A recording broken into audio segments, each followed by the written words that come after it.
Hello everyone. OPSC AEE exam में जो आपके क्वेश्चंस आए हैं 2021 पीवाईक्यूज में जो क्वेश्चन आए हैं वो हम डिस्कस करने जा रहे हैं आज। और 2021 में पहले 10 क्वेश्चन जो है वो फिजिक्स से आए हैं और फिजिक्स के बहुत ही इम्पोर्टेंट और बहुत ही बेसिक क्वेश्चंस आए हैं, जैसे कि क्वांटम मैकेनिक्स का इंट्रोडक्शन हो गया जो कि इनएडिक्वेसी ऑफ क्लासिकल मैकेनिक्स को डिस्क्राइब कर रहा है, और क्यूब क्वांटम मैकेनिक्स कैसे आया था। उसमें छोटे छोटे टॉपिक्स हैं जो कि हम through out the questions discuss करेंगे। वहां से क्वेश्चन आ रहे हैं और बेसिक क्वेश्चन जैसे कि 1D बॉक्स हो गया, उससे क्वेश्चन आ रहे हैं। ऑसिलेशन से क्वेश्चन आ रहे हैं। सॉलिड स्टेट फिजिक्स से एक दो क्वेश्चन आए हैं। बेसिक मैग्नेटिज्म से क्वेश्चन आ रहे हैं। तो बहुत ही अच्छे अच्छे कॉन्सेप्चुअल क्वेश्चंस आ रहे हैं। अगर आप थोड़ा सा भी अच्छे से अपना अप्रोच रखते हो तो आप क्वेश्चंस आराम से अप्रोच कर सकते हो। ठीक है, ये पहले वाला वीडियो में हम फिजिक्स के सारे क्वेश्चंस कवर कर लेंगे 2021 पीवाईक्यूज, एंड उसके बाद नेक्स्ट वीडियोस में हम न्यूक्लियर साइंस के भी क्वेश्चन सारे जो है वो कवर करेंगे। ठीक है, मैं ही सारे वीडियोस न्यूक्लियर साइंस के भी कवर करवाऊंगी। ठीक है, तो ओके, सो स्टार्ट करते हैं। फिजिक्स से जो क्वेश्चंस आ रहे हैं वो हम अभी पीवाईक्यूज जो है उनको डिस्कस करने जा रहे हैं। तो पहला क्वेश्चन है आपका ब्लैक बॉडी रेडिएशन से, मतलब क्वांटम का एकदम जो बेसिक वाला पोर्शन है। जब हम क्वांटम स्टार्ट करते हैं पढ़ना तो सबसे पहले ब्लैक बॉडी रेडिएशन के बारे में पढ़ाया जाता है, क्योंकि कुछ ऐसे टॉपिक्स है जिनको क्लासिकल मैकेनिक्स अच्छे से कंप्लीटली एफिशिएंटली डिस्क्राइब नहीं कर पाया था, सक्सेसफुली डिस्क्राइब नहीं कर पाया था। उसी के लिए क्वांटम मैकेनिक्स का जरूरत पड़ा था और क्वांटम मैकेनिक्स आया था, हमारे इंट्रोडक्शन में आया था उसके बाद ही। तो वो कौन कौन से टॉपिक्स हैं, जैसे कि एक ब्लैक बॉडी रेडिएशन हो गया, उसको अच्छे से एकदम Rayleigh Jeans law, Wien's law, ये सारे लॉज जो है ये अच्छे से डिस्क्राइब नहीं कर सका। तो उसके बाद प्लांक्स लॉ आया और वो सक्सेसफुली एक्सप्लेन कर पाया और उसमें क्वांटम इंट्रोड्यूस हुआ था। ठीक है, तो जो सारे आपको जो सारे कॉन्सेप्ट्स पता है बट वो क्वांटम मैकेनिकली सक्सेसफुली एक्सप्लेन हुए थे, उसी को लेके क्वांटम मैकेनिक्स को इंट्रोड्यूस करवाया जाता है। तो एग्जाम में आपके उनमें से कुछ क्वेश्चंस आए हैं। ब्लैक बॉडी इस एग्जाम के लिए एक बहुत ही इंपॉर्टेंट टॉपिक है। ठीक है, तो ब्लैक बॉडी में से दो तीन क्वेश्चन सिर्फ इस ईयर में ही आए हैं। ओके, तो और क्वांटम से और भी बेसिक क्वेश्चंस कुछ आए हैं। और एक इनएडिक्वेसी ऑफ क्लासिकल मैकेनिक्स से एक और टॉपिक है, जैसे कि फोटो इलेक्ट्रिक इफेक्ट, उससे भी एक क्वेश्चन आया है, वो हम डिस्कस करेंगे। सबसे पहले हम पहला क्वेश्चन देखते हैं। क्वेश्चन ये है कि in the black body radiation experiment, the black body वो क्या करता है। अगर हम ब्लैक बॉडी रेडिएशन एक्सपेरिमेंट कर रहे हैं तो वहां पे ब्लैक बॉडी क्या करता है। पहला ऑप्शन है absorbs all electromagnetic waves irrespective of its frequency. तो क्वेश्चन ये है कि ब्लैक बॉडी क्या करता है। पहला ऑप्शन दिया गया है कि सारा जो इलेक्ट्रोमैग्नेटिक वेव है इररेस्पेक्टिव ऑफ इट्स फ्रीक्वेंसी, चाहे उसका फ्रीक्वेंसी जितना भी हो वो उसको एब्जॉर्ब कर लेता है। सेकंड क्या है, सिर्फ ब्लैक कलर एब्जॉर्ब करता है। थर्ड क्या है, सिर्फ ब्लैक कलर एमिट करता है। और फोर्थ क्या है, is a hollow body black in colour, वो एक होलो बॉडी है जिसका कलर ब्लैक है, इसलिए हम उसको ब्लैक बॉडी बोलते हैं। तो कॉन्सेप्ट ये है कि ब्लैक बॉडी हम उसको बोलते हैं जो सारा रेडिएशन जो है एब्जॉर्ब कर लेता है। ठीक है, तो उसमें पहला ऑप्शन जो है वो करेक्ट होगा। ब्लैक बॉडी मतलब वो हर कलर का जो रेडिएशन है, हर कलर का मतलब colour is directly related to wavelength and wavelength is directly related to frequency. Directly related मतलब रिलेटेड है बट इनवर्सली प्रोपोर्शनल होता है। ओके, फ्रीक्वेंसी और वेवलेंथ ये तो इनवर्सली प्रोपोर्शनल होते हैं। तो रिलेशन ये होता है nu equal to C by lambda. ठीक है, H nu is equal to H C by lambda, ये रिलेशन होता है, ये हम आगे भी देखेंगे। ठीक है, तो option one is the correct answer. क्यों, क्योंकि ब्लैक बॉडी उसी का नाम है जो सारे फ्रीक्वेंसी का रेडिएशन जो है वो एब्जॉर्ब कर लेता है। ठीक है, सेकंड क्वेश्चन है the stopping potential value of a material is 6.0.6 volt. वो बोल रहा है कि स्टॉपिंग पोटेंशियल वैल्यू जो है उसका गिवन है आपको वैल्यू कि 0.6 वोल्ट है when the light source is kept at A distance x centimetre. इस क्वेश्चन को सॉल्व करने के लिए आपको फोटो इलेक्ट्रिक इफेक्ट क्या है वो पता होना चाहिए। तो कॉन्सेप्ट क्या है, photo electric effect. Photo electric effect बहुत ही आसान और बहुत ही बेसिक चीज है, ठीक है। उसको समझने के लिए बस आपको एक ही कॉन्सेप्ट का पता होना जरूरी है। इसका नाम ही है एनफ है वो कॉन्सेप्ट समझने के लिए। नाम क्या है? Photo electric effect. मतलब एक इफेक्ट है, किसकी वजह से इफेक्ट है? फोटो मतलब लाइट की वजह से इफेक्ट है। और कैसा इफेक्ट हमें देखने मिल रहा है? इलेक्ट्रिक इफेक्ट हमें देखने मिल रहा है। यहाँ पे होता क्या है, एक मेटेलिक सरफेस होता है। मेटेलिक सरफेस मतलब एक ऐसा सरफेस जहां पे मतलब मेटल का नेचर ये होता है कि उसमें फ्री इलेक्ट्रॉन्स होते हैं, वो कंडक्टर होता है, फ्री इलेक्ट्रॉन्स अवेलेबल होते हैं इसमें। मतलब इलेक्ट्रॉन्स ऐसे हो कि उनको हम थोड़ा सा भी एनर्जी दे दें वो बाहर निकल के जा पाए। तो ये क्या है? एक मेटेलिक सरफेस है, मेटल सरफेस। हम क्या कर रहे हैं यहाँ पे?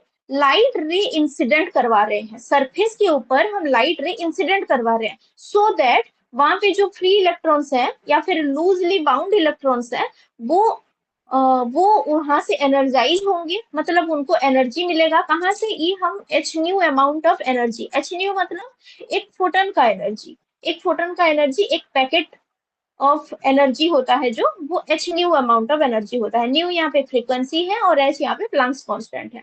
तो उतना एनर्जी हम उसको दे रहे हैं।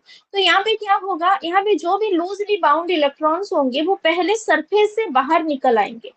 जो भी फ्री थे या फिर लूजली बाउंड थे वो पहले सरफेस से बाहर निकल गए। बाहर निकलने के लिए कुछ एनर्जी यूज हो गया। वो जो एनर्जी यूज हुआ उसको बोलते हैं वर्क फंक्शन, उसका नाम है वर्क फंक्शन। बाकी जो एनर्जी बचा, जो कि हमने लाइट के थ्रू से इंसिडेंट करवाया था वहां पे, बाकी जो एनर्जी बचा उस एनर्जी से वो इलेक्ट्रॉन आगे बढ़ेगा। तो वहां पे कैसे रिफ्लेक्ट होगा? काइनेटिक एनर्जी ऑफ इलेक्ट्रॉन के रूप में वो वहां पे रिफ्लेक्ट होगा। तो वहां पे हमें इलेक्ट्रॉन मूव करने लग रहा है तो हमें क्या मिलेगा? हमें करंट मिलेगा। तो हो गया ना electric effect.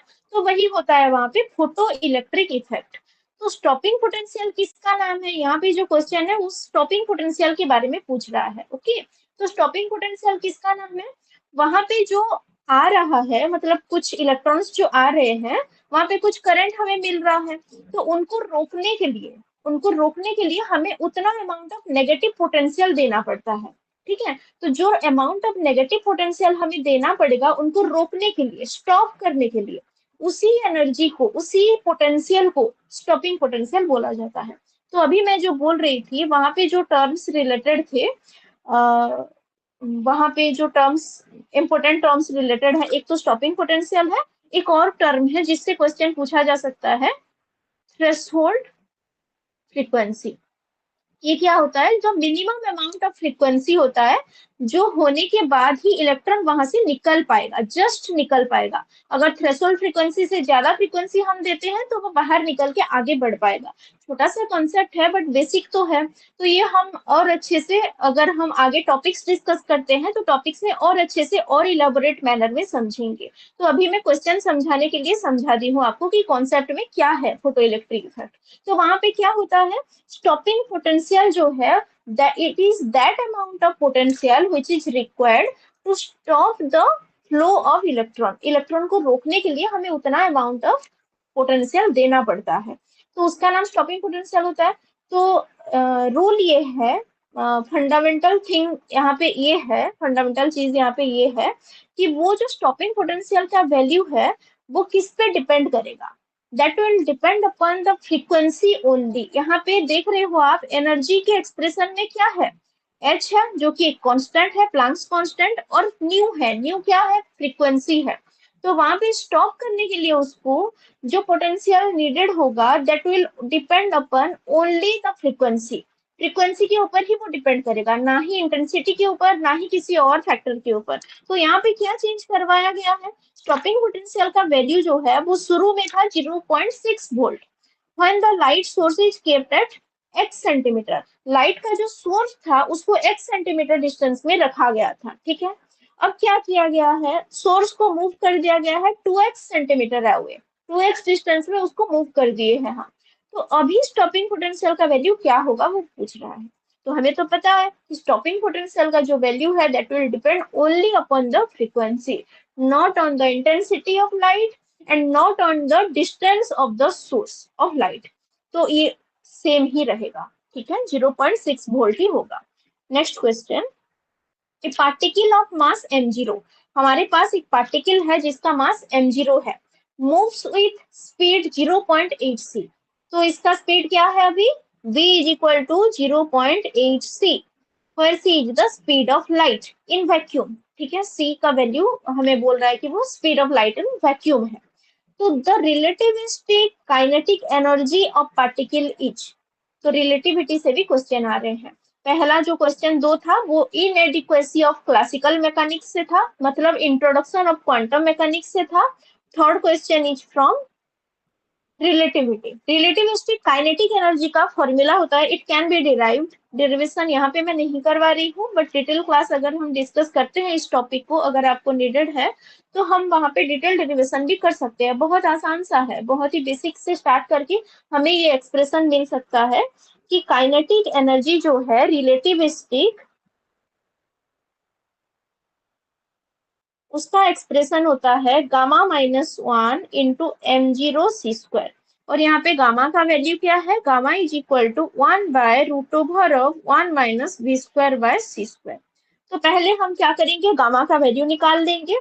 Gamma is equal to 1/√, v की जगह पे मैं पुट कर रही हूँ 0.8 का स्क्वायर, ठीक है, और c² डिवाइडेड बाई c², ये तो कैंसिल हो जाएंगे, तो 0.8 का स्क्वायर आ जाएगा, तो वो कितना होगा, 8 इंटू 8 64 हो जाएगा।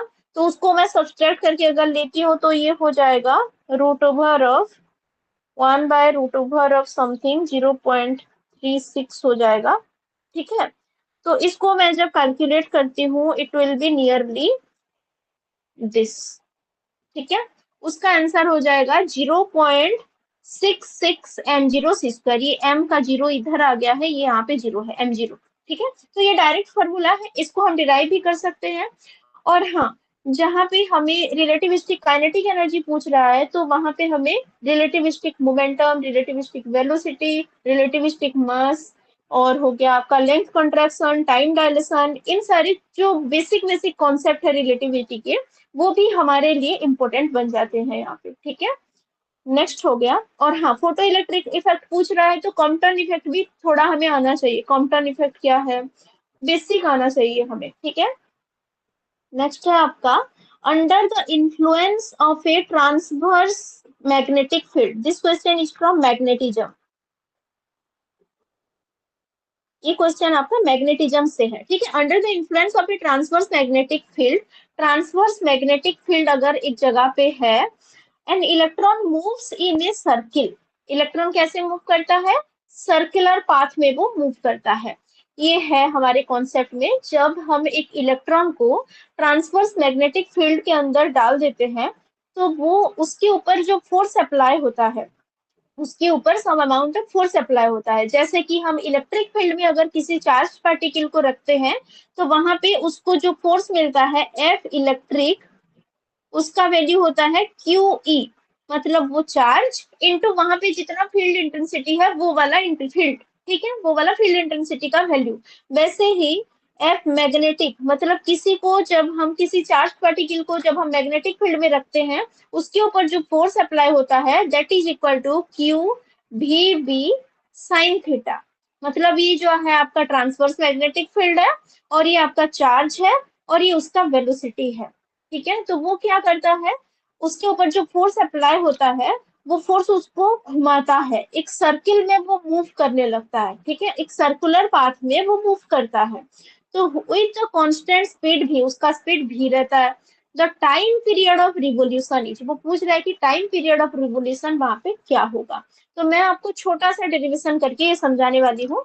देखिए, सपोज वो घूम रहा है, तो घूम रहा है तो कोई एक और फोर्स आ रहा होगा जो घूमने में इन्वॉल्व होता है। जब हम किसी को किसी सिस्टम में, ऐसा कोई सिस्टम ऐसा है जहाँ पे कुछ चीज है जो कि किसी के सराउंडिंग में रिवॉल्व कर रहा है, तो वहां पे एक कॉन्सेप्ट आता है सेंट्रीपेटल फोर्स का। तो हम वही यूज करेंगे यहाँ पे, Q V B sine theta, ठीक है।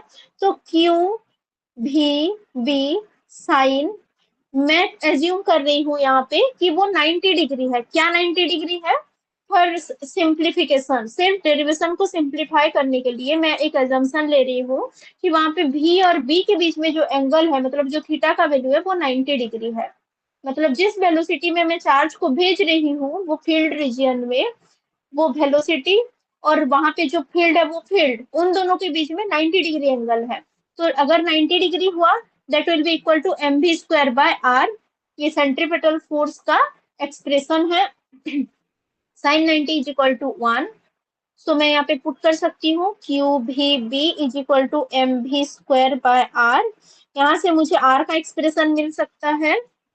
आर का एक्सप्रेशन हो जाएगा यहाँ से M v by q B, and भी का एक्सप्रेशन हो जाएगा यहाँ से Q B are by M. Okay, ये दोनों एक्सप्रेशन मुझे मिल जाएंगे यहाँ से। ओके, तो टाइम पीरियड का मतलब क्या होता है? टाइम पीरियड मतलब हमें पता है कि वेलोसिटी का जो फॉर्मूला है वो होता है डिस्टेंस बाय टाइम, राइट? तो टाइम अगर मैं निकालना चाहती हूँ तो मैं कर सकती हूँ डिस्टेंस बाय वेलोसिटी। तो डिस्टेंस का वैल्यू क्या होगा? अगर एक सर्किल है और उसका रेडियस आर है तो उसका पेरीमीटर वो कवर कर रहा है, डिस्टेंस मतलब पूरा पेरीमीटर वो कवर कर रहा है, तो वो हो जाएगा 2 पाई आर डिवाइडेड बाय उसका वेलोसिटी। तो आर का वैल्यू पता है मुझे, बी का वैल्यू पता है, तो उनको अगर पुट करती हो तो मुझे टी का वैल्यू मिल जाएगा 2 पाई एम बाय क्यू। एक सेकेंड हम पुट करके देख लेते हैं, मुझे थोड़ा सा गड़बड़ लग रहा है। 2 pi r, right? 2 pi into m v by q B, और यहाँ से बी आ जाएगा q B are by m. तो बी जो है वो हम देख सकते हैं क्लियरली कि वो कैंसल हो जा रहा है, राइट? बी बी जो है वो कैंसल हो जा रहा है। क्या कुछ और कैंसल हो रहा है? M v by q B था वहां पे, 2 पाई आर बाय, और ये था आपका वेलोसिटी। तो अगर मैं वेलोसिटी को पुट ना करूं, क्योंकि वेलोसिटी तो किसी एक को पुट करते हैं, तो अगर मैं वेलोसिटी को पुट ना करूं तो क्या एक्सप्रेशन मिलेगा मुझे टाइम पीरियड का? 2 पाई आर बाय भी था ना, तो 2 pi into m v by q B, किसी एक को पुट करते हैं। और भी क्योंकि नहीं तो वो अलग एक्सप्रेशन आ जाएगा जो कि हमें रिक्वायर्ड नहीं है। यहाँ पे आप आइदर बी को पुट करना और आर को पुट करना, तो वहां पे भी पुट करने के बाद देख रहे हैं हम कि भी कैंसिल हो जा रहा है। क्वेश्चन में आपको क्या पूछा है? इसका एक्सप्रेशन आ जाएगा 2 pi m divided by q B. Yes, this is the expression for time period. तो ये एक्सप्रेशन है आपका टाइम पीरियड के लिए। तो आपको दिखाई दे रहा है क्लियरली कि वो भी के ऊपर डिपेंड नहीं कर रहा है, यहाँ पे एक्सप्रेशन में भी नहीं है। तो यहाँ पे आपको टी पूछा गया है, आपको फ्रीक्वेंसी भी पूछ सकता था, ठीक है? फ्रीक्वेंसी पूछ सकता था, रेडियस पूछ सकता था, वेलोसिटी पूछ सकता था। तो कॉन्सेप्ट क्या है कि जब वो सर्कुलर पाथ में घूम रहा है, आपको क्या करना है? उसका मैग्नेटिक वाला लॉरेंज फोर्स लेना है। ये जो दो फोर्स मैं बताई ना आपको, ये लॉरेंज फोर्स बोला जाता है उनको कंबाइनली। ये इलेक्ट्रिक लॉरेंज फोर्स है, ये मैग्नेटिक लॉरेंज फोर्स है। तो उनका एक्सप्रेशन लेना है, मैग्नेटिक लॉरेंज फोर्स का एक्सप्रेशन लेना है, और उसको इक्वेट कर देना है M B square by R के साथ। बस उतना आपको आना चाहिए। बाकी ये सारे कोई भी एक्सप्रेशन आपको याद नहीं रखने पड़ेंगे, क्योंकि बाकी सब कॉन्सेप्चुअल है। टी जो है वो 2 पाई आर बाय भी हो रहा है, ऑब्वियसली, है ना, वेलोसिटी के फॉर्मूला से। नेक्स्ट क्वेश्चन, आयरन जो है, आयरन उसका एटॉमिक रेडियस आपको गिवन है, आर इज इक्वल टू आपको गिवन है 0.123 आर्मस्ट्रॉन्ग। क्या बोला है कि आयरन है जो बीसीसी क्रिस्टल स्ट्रक्चर, बीसीसी मतलब बॉडी सेंटर्ड क्यूबिक, मतलब वो क्यूबिकल स्ट्रक्चर तो है बट सेंटर में एक और यूनिट सेल है, उसका बॉडी के सेंटर में एक और यूनिट सेल है। ये तीन टाइप का मेनली हम पढ़ते हैं, simple cubic, body centred cubic and face centred cubic. Face centred cubic में हर एक फेस के सेंटर में एक और यूनिट सेल होता है। तो ये बॉडी सेंटर्ड क्यूबिक है। तो क्या होता है, सॉलिड स्टेट फिजिक्स का ये क्वेश्चन है, सॉलिड स्टेट फिजिक्स। इसमें क्या होता है, आपको कुछ पर्टिकुलर क्रिस्टल स्ट्रक्चर दिया जाता है और उनके रेडियस का जो है एक्सप्रेशन आपको वो याद रखने होंगे ताकि आप क्वेश्चंस आसानी से कर पाओ। वो समझ भी सकते हो आप अगर समझ पा रहे हो तो, बट पर जल्दी कर पाने के लिए, सॉल्व कर पाने के लिए दो तीन एक्सप्रेशन हैं जो आपको याद रखने होंगे। रेडियस आ रहा है तो रेडियस आपका तीनों के केस में याद रख लेना है आपको, ठीक है। सिंपल क्यूबिक के केस में, face centred cubic and body centred cubic के केस में। तो बीसीसी के केस में, बॉडी सेंटर्ड क्यूबिक के केस में जो फॉर्मूला है वो होता है ए इज इक्वल टू 4r/√3 होता है, ठीक है। ए इज इक्वल टू 4r/√3 होता है। तो ये ए क्या है, ये लैटिस कांस्टेंट है, ठीक है। तो वो पूछ रहा है कि लैटिस कांस्टेंट का क्या वैल्यू होगा, मतलब ए का वैल्यू आपको पूछ रहा है और आर गिवन है। तो हम पुट कर देते हैं 4 इंटू 0.123 डिवाइडेड बाय √3। इसको अगर आप सॉल्व करते हो आपको आंसर मिलेगा 0.284 Armstrong. So last option is correct. Next question देखते हैं। ये जो है आपका केमिस्ट्री से आया है, केमिकल बॉन्ड से आया है, तो केमिस्ट्री में आपको कवर करवाया जाएगा, ठीक है। और हाँ, फिजिक्स और केमिस्ट्री काफी रिलेटेड टॉपिक्स हैं, इसलिए कुछ कुछ एक दो क्वेश्चंस ऐसे हैं जो फिजिक्स के पोर्शन में केमिस्ट्री से आए हैं और केमिस्ट्री के कुछ क्वेश्चंस ऐसे हैं जो फिजिक्स के पोर्शन से आए हैं। तो पहले 10 क्वेश्चन में एक दो क्वेश्चन ऐसे हैं जो कि केमिस्ट्री से है, तो मैं उनको स्किप कर रही हूँ। केमिस्ट्री में वो डिस्कस करवाए जाएंगे और फिजिक्स के जो क्वेश्चन केमिस्ट्री पोर्शन में है मैं उनको ले लूंगी इसी क्लास में, ठीक है। तो ये है next question, simple harmonic oscillation के बारे में। हमें ये पता है कि क्या होता है सिंपल हार्मोनिक ऑसिलेशन, क्या होता है। तो ऑसिलेशन से क्वेश्चन आ रहे हैं। Next important topic for you is oscillation, है ना। तो ऑसिलेशन में हमें पता है सिंपल हार्मोनिक ऑसिलेशन होता है, फोर्स्ड हार्मोनिक ऑसिलेशन भी होता है, डैम्प्ड हार्मोनिक ऑसिलेशन भी होता है। तो क्वेश्चन यहाँ पे बहुत ही सिंपल और बहुत ही आसान है कि यहाँ जो आपको दिया गया है इनमें से कौन सा फंक्शन है जो कि सिंपल हार्मोनिक ऑसिलेशन को रिप्रेजेंट कर रहा है। तो आंसर हम कैसे करेंगे, इसके लिए एक अच्छा सा ट्रिक है। ट्रिक ये है कि अगर साइन स्क्वायर टर्म है, इफ साइन स्क्वायर टर्म और term with multiple frequency is present, then that cannot be SHM, ठीक है। तो ट्रिक ये है कि अगर सिंपल हार्मोनिक ऑसिलेशन हमें पता करना है कि वो सिंपल हार्मोनिक ऑसिलेशन है कि नहीं, हम ये चेक कर लेंगे कि कहीं साइन स्क्वायर टर्म तो नहीं है, या फिर कहीं ऐसा तो नहीं कि एक ही टर्म में दोनों फ्रीक्वेंसी है, दो तीन फ्रीक्वेंसीज है, मल्टीपल फ्रीक्वेंसीज है, ऐसे होंगे तो वहां पे सिंपल हार्मोनिक ऑसिलेशन नहीं होगा। सिंगल फ्रीक्वेंसी होना चाहिए और साइन स्क्वायर टर्म नहीं होना चाहिए, हायर ऑर्डर टर्म नहीं होना चाहिए। तो पहले टर्म में हम देखते हैं कि ओमेगा है और 2 ओमेगा भी है, तो मल्टीपल फ्रिक्वेंसी हो गए, तो ये नहीं हुआ। नेक्स्ट हम देखते हैं sine omega T cos omega T, ये सही लग रहा है, स्क्वायर भी नहीं है और 2 ओमेगा या फिर 3 ओमेगा ऐसे कुछ मल्टीपल फ्रिक्वेंसीज भी नहीं है, तो ये एक पॉसिबल आंसर हो सकता है। नेक्स्ट ऑप्शन देखते हैं, यहाँ पे साइन स्क्वायर ये नहीं होगा, यहाँ पे भी दो फ्रिक्वेंसी है, ये नहीं होगा, तो correct option will be this one. एक और तरीका भी है जो कि कॉन्सेप्चुअल तरीका है, आप वैसे भी कर सकते हैं। आप क्या करेंगे, इसको आप एक्सप्रेस कर देंगे in the form, next next method, second method, express in the form A sine omega T plus 5। ऐसे कुछ फॉर्म में अगर किसी को आप रिप्रेजेंट कर पा रहे हो तो वो सिंपल हार्मोनिक ऑसिलेशन का रिप्रेजेंटेशन हो सकता है, ठीक है। तो आप अगर करके देखोगे तो देख पाओगे कि ये वाला ऑप्शन जो है वो इसको रिप्रेजेंट कर रहा है, इस फॉर्म में हम उसको लिख सकते हैं। सो नेक्स्ट क्वेश्चन ये पूछ रहा है कि in case of forced vibration, अगर एक फोर्स्ड वाइब्रेशन है, the resonance peak becomes very sharp when. Resonance peak कब शार्प होता है, क्वेश्चन ये पूछा है कि अगर हम फोर्स्ड वाइब्रेशन ले रहे हैं तो वहां पे रिजोनेंस पीक कब बहुत ज्यादा शार्प होता है, कौन से केस में वो शार्प होता है, तो ये है क्वेश्चन। तो इसके लिए आपको दो तीन चीजें समझनी होंगी। पहला तो है रिजोनेंस क्या होता है। सबसे पहले यह हमें पता है कि ऑसिलेशन होता है क्या है, सिंपल हार्मोनिक ऑसिलेशन होता है। अगर वहां पे डैम्पिंग हो रहा है, अगर हम उसको फोर्स दे रहे हैं तो वो फोर्सफुली होगा, मतलब फोर्स्ड हार्मोनिक ऑसिलेशन होगा, थोड़ा ज्यादा अगर हम उसको फोर्स दे रहे हैं। और अगर वो धीरे धीरे उसका एम्पलीट्यूड रिड्यूस हो रहा है, तो उसको हम बोलेंगे कि वो डैम्प्ड हार्मोनिक ऑसिलेशन है, डैम्प हो रहा है वो, मतलब उसका एम्पलीट्यूड धीरे धीरे जो है वो कम हो रहा है।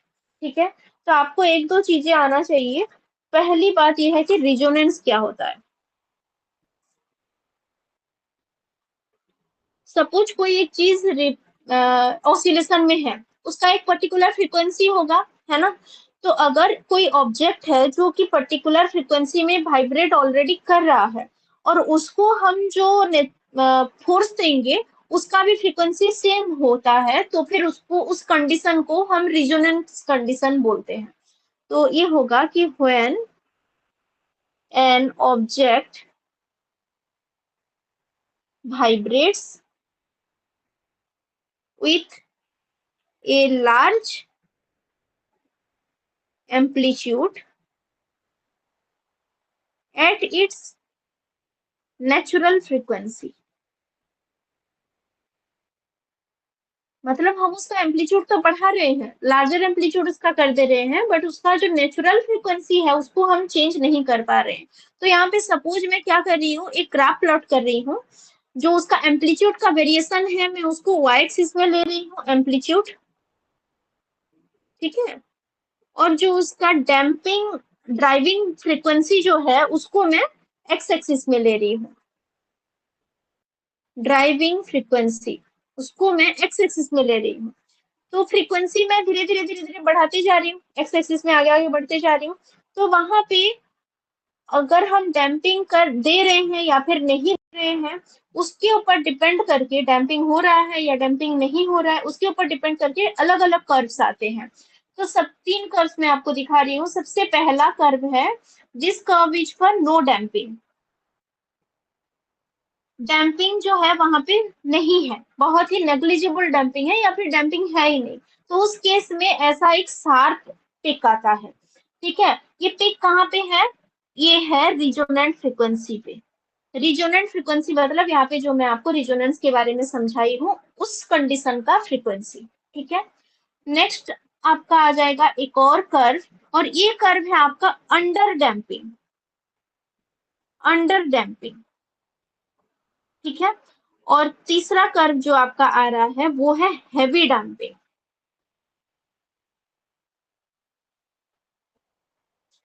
तो यहाँ पे शार्पनेस ऑफ रिजोनेंस जो हम देख रहे हैं, रिजोनेंस ये ऊपर तक ऐसे जो जा रहा है, ये देखो आप, जब हम नीचे आ रहे हैं ना वो फ्लैट हो जा रहा है। तो शार्प वो कब है, जब हम पूरा ऊपर है। तो ऊपर जब है तब वो शार्प है। तो ऊपर के केस में नो डैम्पिंग है। तो कंक्लूजन हमें क्या मिलता है कि sharpness, sharpness of resonance that is inversely proportional to damping force, right। Damping force के साथ वो इनवर्सली प्रोपोर्शनल हो रहा है। इसीलिए यहाँ पे जो क्वेश्चन पूछा गया है, कब वो शार्प होगा, कब वो ज्यादा शार्प होगा। आंसर क्या होगा, when damping force is small. जब डैम्पिंग फोर्स कम होगा तब ज्यादा शार्प होगा। शार्पनेस जो है वो डैम्पिंग के साथ इनवर्सली प्रोपोर्शनल है। तो ये है उसका आंसर, उसका एक्सप्लेनेशन। नेक्स्ट क्वेश्चन आपका पूछा है कि the triple point of water is, water का ट्रिपल पॉइंट कितना है। ये आपका कॉन्सेप्चुअल क्वेश्चन है, मतलब याद रखने वाला क्वेश्चन है कि एक टेम्परेचर होता है, उस टेम्परेचर की, उस टेम्परेचर पे क्या होता है, सॉलिड लिक्विड गैस तीनों स्टेट में प्रेजेंट होता है। तो उसको ट्रिपल पॉइंट बोलते हैं, उस टेम्परेचर को ट्रिपल पॉइंट बोलते हैं। तो उसका वैल्यू होता है 273.16 केल्विन। तो ये हो जाएगा आपका correct option. Next question is which of the following pairs have same dimension. तो यहाँ पे जो दिया गया है, यहाँ पे इम्पल्स और मोमेंटम को हम लेते हैं। इम्पल्स जो है वो होता है चेंज इन मोमेंटम। इम्पल्स क्या होता है, change in momentum of an object resulting from a force. Change in momentum कब हुआ वहां पे, जब हमने क्या किया है, एक फोर्स अप्लाई किया है, resulting from a force acting over it for a period of time.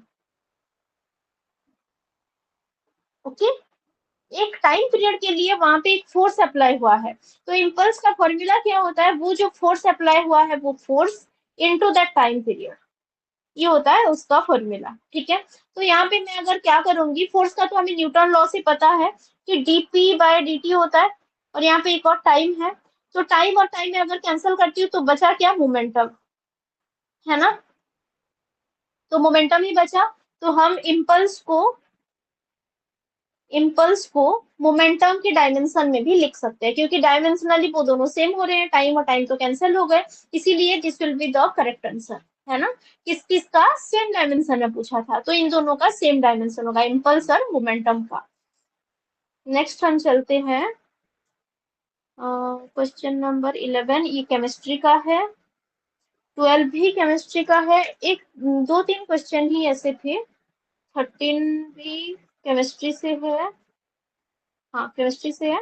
और 14 ये क्वेश्चन जो है ये आपका फिजिक्स को रिप्रेजेंट कर रहा है। देखो, a change in frequency by scattering, frequency में चेंज हो रहा है due to scattering, occurs due to dash of energy, क्यों रिलीज होता है, एनर्जी रिलीज हो रहा है तब हो रहा है चेंज इन फ्रीक्वेंसी, या फिर एनर्जी एब्जॉर्ब हो रहा है, क्या हो रहा है।